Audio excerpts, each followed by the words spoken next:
Icon या उपक्रमामध्ये आज आम्ही आलो जळगावमध्ये आणि माझ्यासोबत आहेत senior engineer Rajneesh Lahoti sir. Senior engineer म्हणण्याचं कारण म्हणजे त्यांना या क्षेत्रातला 25-30 वर्षांचा अनुभव आहे आणि त्यांनी अनेक प्रोजेक्ट्स केलेले आहेत. स्वतः कॉन्ट्रॅक्टिंगमध्ये रेसिडेन्शियल, इंडस्ट्रियल अशाही प्रोजेक्ट्सवरती काम करतायत. स्वतः बिल्डर डेव्हलपर म्हणून पण एक सामान्यांचं जे घराचं स्वप्न असतं ते पण पूर्ण करण्याचं ते काम त्या माध्यमातून करतात. त्यामुळे त्यांचा हा आजवरचा प्रवास कसा होता, त्यांना आलेले अनुभव कसे होते, या क्षेत्राबद्दल त्यांची काही मतं असतील तर ती सगळी आपण जाणून घेणार आहोत बिल्ड आयकॉन या प्लॅटफॉर्मवर. त्यामुळे आता थेट गप्पांना सुरुवात करूया. सगळ्यात आधी मला थोडं फ्लॅशबॅकमध्ये जायचंय आणि असं विचारायचं ते म्हणजे तुमच्या स्कूलिंग बद्दल, तुमच्या कॉलेजबद्दल, कुठून तुमची शाळा झाली, कुठून तुमचं शिक्षण झालं आणि सगळ्यात महत्वाचं सिव्हिल इंजिनिअरिंग हे फील्ड निवडण्यामागची प्रेरणा कोणाची होती किंवा इन्स्पिरेशन कोण होतं ज्यांच्यामुळे तुम्ही या फील्डमध्ये आलात, काय सांगा? Yes, I born brought up. मी जळगावचाच माझा जन्म आहे आणि जळगावलाच प्रायमरी एज्युकेशन, सेकंडरी एज्युकेशन घेऊन मला 2 ऑप्शन होते, माझे वडील आणि काका. My father is chartered accountant and my uncle is civil engineer. पण लकीली मी सिव्हिल इंजिनिअरची लाईन चूज केली आणि I started my career for education and तिथूनच मी सुरुवात केली. क्या बात आहे. सो वडिलांचं जरी फील्ड वेगळं असल्यानंतर तुम्ही वेगळं फील्ड असं एका अर्थाने निवडलं. पण मग त्याच्या पुढची अजून एक मला आठवण तुम्हाला विचारायची ते म्हणजे पहिला individual project as a civil engineer जेव्हा तुम्ही केलात तर तेव्हा जबाबदारी आपल्यावर खूप असते, आपण नवीन नवीन शिकलेलो असतो. तर तो अनुभव कसा होता, ती आठवण आहे का तेव्हाची काही पहिल्या प्रोजेक्टची? बस मी एज्युकेशन काकांच्या प्रेरणेने घेतलं. त्यांच्याकडे मी एक्सपिरियन्स म्हणून नाशिकला होतो. नाशिकला 2 वर्ष काम केलं. 14 ऑगस्ट 1993 साली मला पहिला कॉन्ट्रॅक्ट मिळाला, 2,10,000 रुपये, Indian tools limited, Satpur MIDC Nashik. तो माझा पहिला जॉब आणि खरंच त्याची ते एकदम पहिला जॉब, स्वतः मी जस्ट नोकरी सोडलेली, पहिला जॉब घेतोय आणि ते मला कम्प्लीट करायचं. आणि सगळे बॉसेस, तेव्हा माझं वय 20 वर्ष 20 वर्षाचं असल्यामुळे ते सगळे बॉसेस मोठ्या लेवलचे कन्सल्टंट, पण ते सक्सेसफुली कम्प्लीट झालं आणि मग तिथून उत्साह वाढला. त्याच्यानंतर मग पुढे चालू झालं. क्या बात आहे. आता येऊया या फील्डशी रिलेटेड काही प्रश्नांकडे. त्यातला पहिला महत्वाचा प्रश्न, तुम्ही आता इतके वर्ष काम करताय, तुम्ही अनेक प्रोजेक्ट केलेले, तर त्यामध्ये पण तुम्ही एक फॅक्टर बघितला असेल की यामध्ये अनस्किल्ड लेबरचं पर्सेंटेज फार मोठे, अकुशल कामगार आपण ज्यांना म्हणतो, आणि अशा अकुशल कामगारांबरोबर काम करणं हे बऱ्याचदा धोकादायक सुद्धा ठरू शकतं. तर तुम्ही कशी ती परिस्थिती हाताळता साईटवर? येस, आता बघा, नो डाऊट की अनस्किल्ड लेबर हा प्रॉब्लेम. आता कालच मी बॉम्बेला गेलो ना, तिथे एकच प्रॉब्लेम, मी तुम्हाला पास लेबर कितने है, हाच प्रश्न मला विचारला. पैसा कितना है, मशिनरी कितना है, नाही, लेबर कितना ला सकते हैं. तर हा तुम्ही म्हणला तेच बरोबर आहे की लेबर हाताळणं हा मोठा प्रॉब्लेम आहे. पण आता बऱ्याच गोष्टी लेबरचं पर्सेंटेज थोडं कमी होत आहे की एक्सकव्हेटर्स, मोठे मोठे मशिनरी आल्यामुळे एक्सकव्हेशनसाठी याच्यासाठी मशिनरी आल्या आहेत, कॉन्क्रिटिंगसाठी. याच्यामुळे लेबरचं पर्सेंटेज कमी होणार आहे, पण त्याचं महत्व किंवा त्यांचं काम कमी होणार नाही. बरोबर. पण आणि ती आमची स्ट्रेंथ पण आहे. तर लेबरचा इम्पॉर्टन्स वाढला तरच आम्हाला लोक आठवण करतील. म्हणूनच तो मुंबईचा म्हणून जळगाव पर्यंत मला बोलवलं की साहेब तुम्ही 500 लेबर असतील तर मी ते काम चालू करू शकतो. लेबरचा तो विषय काय. बरोबर आहे. दुसरं, आता रेसिडेन्शियल मध्ये तुम्ही काम करताय, दोन्ही अँगलला हा प्रश्न आहे. तो म्हणजे तुम्ही स्वतः बिल्डर डेव्हलपर म्हणून पण काम करताय आणि लोकांचं जेव्हा तुम्ही बंगलो प्रोजेक्टचं काम करत असाल तेव्हा कायम एक वाक्य तुम्हाला ऐकायला मिळालं असेल, ते म्हणजे आमचं बजेट थोडं कमी आहे आणि एवढ्याच बजेटमध्ये आता आम्हाला ते बसवून द्या. पण एक इंजिनियर म्हणून तुम्हाला वाटत असतं की कायम आपण दर्जेदार बांधकाम करावं, क्वालिटीवालं काम करावं. तर क्वालिटी आणि बजेट या दोन्हीचं बॅलन्स आउट तुम्ही कसं करता मग?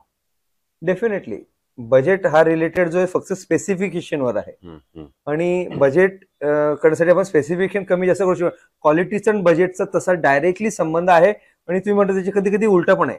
जर तुम्ही क्वालिटीसाठी प्रेशर्स राहाल ना तर तुमचा कॉस्ट पण कमी होतो. बरोबर, ते पण आहे. तर आपण हे नाही की मला क्वालिटी आणि कॉस्ट हे अपोजिटच राहणार प्रत्येक वेळा, असं नाही. कधी कधी सेम पण असं की आपण क्वालिटी, आपण आपले स्पेसिफिकेशन निवडताना, आपली रिक्वायरमेंट निवडताना आपण आपल्या बजेटनुसार निवडावे, पण ते जे निवडलेली स्पेसिफिकेशन असतील, निवडलेल्या ऍक्टिव्हिटी असतील ना, ते आपण उत्तम दर्जाचे कशा होतील याचा आपण निश्चित विचार केला. आता एक प्रश्न आहे, तो थोडा यापेक्षा वेगळा आहे. तो म्हणजे असा आहे की जळगाव जिल्ह्याच्या विकासाचं व्हिजन एक इंजिनियर म्हणून जर तुम्हाला विचारलं, एक बिल्डर डेव्हलपर म्हणून विचारलं, तर तुमच्या डोळ्यासमोर कुठले मुद्दे येतात, कुठले सेक्टर येतात की ज्या सेक्टरवर आता काम करण्याची गरज आहे? जर आपल्याला जळगावला येणाऱ्या 10-15 वर्षात पुण्या मुंबई सारखं जर पुढे न्यायचं असेल तर कुठले असे सेक्टर्स आहेत, क्षेत्र आहेत ज्याच्यावर आता काम केलं गेलं पाहिजे प्रामुख्यानं? सर्वात प्रथम इन्फ्रास्ट्रक्चर. ओके, इन्फ्रास्ट्रक्चर हे बेसिक तर इन्फ्रास्ट्रक्चर जळगावला खूप चांगलं आहे की इथे कनेक्टिव्हिटी खूप चांगली आहे. सेंट्रल रेल्वे, नॅशनल हायवे आणि एअरलाइन्स. त्यामुळे तो कुठलाच प्रॉब्लेम नाही की आपल्याला कनेक्टिव्हिटीचा प्रॉब्लेम नाही. पण ज्या बेसिक इन्फ्रास्ट्रक्चर आहे की आपल्याला काम करताना जे मोठे मोठे गव्हर्नमेंटचे डिपार्टमेंट्स आहेत ते जर इकडे आले तर आमचे थोडं फास्ट होईल. MIDCचं डिपार्टमेंट जसं जळगावपासून धुळ्याला आहेत किंवा आता पण ठीक आहे, युनिव्हर्सिटी जळगावला आहे, बऱ्याच गोष्टी आता एज्युकेशनल हब म्हणून पण जळगावची खूप मोठी प्रगती होत आहे. तर मला असं वाटतं की थोडंसं जळगावचं ब्रेन जर जळगावला राहिलं ना, जळगावचे जे हुशार लोक आहेत, ब्रेन स्ट्रॉंग लोक जळगावला राहिली तर नक्की खूप लवकर जळगावची डेव्हलपमेंट होणार. पण अशा वेळेला मग सरकारनं काय पावलं उचलली पाहिजे, शासनानं काय पावलं उचलली पाहिजे असं तुम्हाला वाटतं थोड्या वेळेला स्पीडअप करण्यासाठी? खरं सांगू ना, हे पॉलिटिकल प्रश्न पण असं काही तसं नाहीये. सरकारचं आणि याचं डेव्हलपमेंटचा संबंध जरी असला तरी शेवटी हे इंडिव्हिज्युअल आहे. आज जळगाव सारख्या सिटीमध्ये जैन ग्रुप जो वर्ल्डच्या नकाशावर गेले, आमच्या केमिकल फॅक्टरीचे वर्ल्डच्या नकाशावर गेले, जळगाव मध्ये असून याच्यासाठी सरकारचा सपोर्ट असणं वेगळी गोष्ट, पण सरकारमुळे झालेलं असं नाही. बरोबर. तुमचं जर कौशल्य असेल, तुमचं जर फोकस असेल, हेच जळगावची लोक बाहेर जाऊन परफॉर्म करतायत तर डेफिनेटली एक दिवस आता वर्ल्ड इज वन, एका दिवशी नक्कीच हे जळगाव आपण सगळ्या पुढेच राहील. कारण हे सायकल पहिलं असं होतं की मेट्रोमध्ये आपण म्हणतो 3 टायर सिटीज, आता आपण नक्की छोट्या सिटीमध्ये जाणार आणि इथेच डेव्हलपमेंट होणार. आता एक अवघड प्रश्न असा आहे की आतापर्यंत एवढे प्रोजेक्ट कम्प्लीट केल्यानंतर त्यातला एकच आयकॉनिक प्रोजेक्ट जर सिलेक्ट करायची वेळ आली तुमचा, तर तो कुठला आहे की जो तुमच्या जास्त हृदयाच्या जवळ आहे, तुम्हाला तो आवडतो आणि अभिमान वाटतो की अरे प्रोजेक्ट आपल्या हातनं झाला, चांगला झाला? 2009 साली मी एक मोठ्या कंपनी बरोबर काम करत होतो जॉईंट व्हेंचरला. ते काम जस्ट संपलं आणि आमचे सगळे अकाउंट सेटल झाले. त्यानंतर मला त्याच कंपनीने मला ऑफर केली की रजनीश तुम्ही हे काम करू शकता का? म्हटलं येस, मीच सगळं काम करतो, मी करू शकेल. पण त्यांनी मला सांगितलं की टाइम लिमिट आहे आणि पेनल्टी क्लॉज आहे. अरे म्हटलं मला एक दिवसात नाही म्हणे तुम्हाला लवकर डिसिजन घ्यायचं. म्हटलं मला 1 मिनिटाचा पण वेळ नाही, मी येस करतो. आणि मी 60 दिवसामध्ये एक काहीतरी 35,000 स्क्वेअर फुटाची building except shed, supreme industries Gadegaon, तो माझा मोठा प्रोजेक्ट. पण ते म्हटलं की ते करताना तुम्हाला असं आहे ना की रजनीश लावटी नावावर आम्ही देऊ शकणार. म्हटलं साहेब तुम्ही मला 3 दिवसाचा वेळ द्या. My father is chartered accountant. Immediate मी 3 दिवसात सगळं पेपर वर्किंग कम्प्लीट करून प्रायव्हेट लिमिटेड कंपनी तिथे स्थापित केली 2008 साली, काहीतरी 11 नोव्हेंबरला. तर आज त्याला 17 वर्ष पूर्ण झालेली आहेत. तर तो माझा आयकॉनिक प्रोजेक्ट आहे. तिथून मला थोडीशी लाईफ चेंज झाली की मी independently private limited company run करतो आहे. मी माझं काम करतोय आणि लकीली आता पार्ट असा आहे ना की बघा, माझे फादर CA, मी सिव्हिल इंजिनियर, माझा मुलगा होता, माझ्या मुलाने पण फर्स्ट अटेम्प्टला CA कम्प्लीट केलं. म्हणजे आता डिसेंबरमध्ये पहिल्या अटेम्प्टला CA कम्प्लीट केला. म्हटलं बेटा आता you have 2 options, join grandfather's company और माइन कंपनी. बोले daddy I will go with your company. माझा मुलगा म्हणतो की I will go though he has a strong opposite degree. म्हणजे त्याच्याकडे दुसरी डिग्री आहे, चार्टर्ड अकाउंटंट. फर्स्ट अटेम्प्टला क्लिअर केला ना मुलगा. आजोबांची पण A ग्रेड फर्म आहे, पण तो म्हणतो I will work with the infrastructure. मागच्याच महिन्यात त्याला म्हटलं तू 6 महिने वर्षभर अनुभव घे, he has come to Jalgaon and he has join my company. म्हणजे 2-2 CAचा फॉलोअप आहे तुम्हाला घरातच, त्यामुळे तुमच्या हातून काही चुकीचं काम घडणार नाही. आणखीन एक असं विचारते, कन्स्ट्रक्शन मध्ये जेव्हा स्टील निवडण्याची वेळ येते तेव्हा तुम्ही काय पॅरामीटर्स बघता आणि मग ठरवता की हे स्टील चांगलं आहे, हे वापरलं पाहिजे? बघा, डेफिनेटली ब्रँड हा सगळ्यात मोठा इम्पॉर्टंट गोष्ट आहे. 2च गोष्टीसाठी ब्रँड सिव्हिल इंजिनिअरिंग मध्ये आम्ही बघतोय, एक सिमेंट आणि स्टील.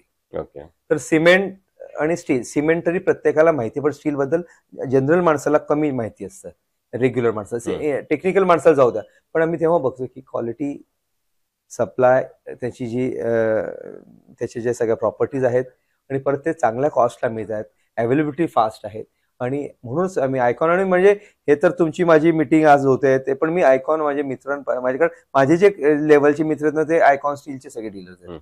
तर त्यांनी मला पहिल्यापासून ते समजवलेलं आहे आणि ते खरंच मला पटलेलं पण आहे. आणि म्हणून मी म्हणतो की 1 किंवा 2 ब्रँडच आम्ही फक्त चॉईस करतो, त्याच्यामध्ये डेफिनेटली आयकॉन इज. आणि आता अगदी शेवटचा प्रश्न ते म्हणजे या फील्डमध्ये आता जे नवीन यंग इंजिनियर्स येत आहेत, त्यांचं फर्स्ट स्टेप आहे याच्यातलं, तर त्यांना तुम्ही एक सिनियर म्हणून काय सल्ला द्याल? तुमचा यशाचा फॉर्म्युला सांगा किंवा त्यांना काहीतरी सल्ला काय सांगा? माझ्या मुलाला मी सांगितलं ते सांगू शकतो. म्हटलं बेटा, तुम्ही पहिली गोष्ट फक्त चांगल्या गोष्टीसाठी काम करा. बरोबर. तुमचं ध्येयपूर्तीसाठी काम करा, फक्त पैशासाठी काम करू नका. पैसा इज अ बाय प्रोडक्ट. तुम्ही मेहनत कराल, चांगलं जर तुम्ही प्रोडक्ट दिलं तर तुम्हाला पैसा मिळणार आहे. तो होते इंजिनियर रजनीश लाहोटी सर, आणि त्यांनी फार महत्वाचा मुद्दा सांगितला शेवटी, की तुमच्या कामावर तुम्ही लक्ष द्या, म्हणजे ते म्हणतात तसं कामयाबी खुद अपने आप तुम्हारे पीछे आएगी. तर त्याप्रमाणेच त्यांची वाटचाल इतकी वर्ष चालू आहे, आणि ज्याप्रमाणे तुम्ही ऑलरेडी काही आयकॉनिक प्रोजेक्ट केलेले आहेत, भविष्यात सुद्धा अशाच आयकॉनिक प्रोजेक्टची निर्मिती आपल्या हातून घडावी, याच आयकॉन स्टील तर्फे मनपूर्वक शुभेच्छा. Thank you very much.